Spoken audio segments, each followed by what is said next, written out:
Let's rewind the clock. I'm 29, the youngest of 3 siblings.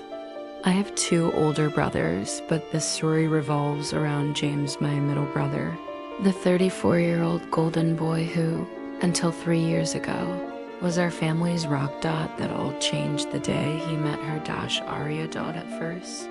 We were happy for him. He'd had a few rough breakups, and Aria seemed like someone who brought stability into his life. She was polished, elegant, poised, but that polish? It was just a cover for the control she'd unleash over our entire family. From the start, Aria laid out her boundaries. She said almost proudly that her last marriage failed because her ex was a mama's boy and his mother was too involved. So this time, no ale drama. No family drama, just her, James, and her 2 kids from a previous marriage. Dot and James. He just nodded along like a lovesick puppy. She wasn't asking for space. She was demanding isolation. She wasn't saying, don't interfere. She was saying, don't exist. And James ... Let her erase us. Our family, which used to be so close-knit, became an afterthought in his new life.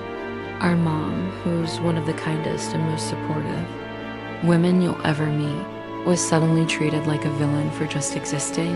And I don't say that lightly. My other brother's wife adores our mom. They vacation together. They bake together. They're actual family. So no, our mom wasn't the problem. Aria was, and James, he was either too blind or too spineless to do anything about it. We confronted him once. Just once, I remember that day vividly. The 3 of us, me, my other brother, and his wife, sat James down. We told him straight up, Aria is isolating you. This isn't healthy. You're disappearing from your own family. He got defensive, of course, said we were exaggerating, that we didn't understand Aria's trauma. So we dropped it. We let go. If he wanted to be with her, fine, but we weren't going to beg to be part of a family that didn't want us. And from there, things only got colder. They only showed up for the mandatory events, Christmas, Easter, birthdays. But even then, it felt like talking to strangers at a networking event. Small talk, no real stories, no updates, just ... Cold, bland conversations. The final straw? James got a promotion. A big one. We only found out because he accidentally mentioned his new title at dinner. I made a lighthearted joke. Wow. Thanks for letting us know, Mr. Secret Agent. And Aria snapped. Said they were a private family and didn't feel comfortable sharing financial information. Financial information? No one asked for his pay stub. We just wanted to celebrate with him.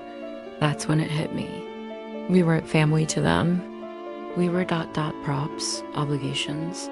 Fast forward to a few weeks ago. Aria's sister passed away. It was tragic. I genuinely felt for her. No one deserves to lose a sibling, but suddenly, this woman who'd spent 3 years keeping us at arm's length wanted me to play Auntie of the Year to her kids. She cornered me at a family gathering. Said she wanted my sister-in-law and me to be more involved in her children's lives. That they needed us now more than ever. I stared at her and said, I'm sorry for your loss, but I'm not their aunt. Her face dropped. She looked shocked, offended. I went on, you're my brother's wife. Your kids are his stepchildren. I barely know them. You spent years building a wall, and now you expect me to climb it? She looked like I'd slapped her. James, to his credit, tried to intervene.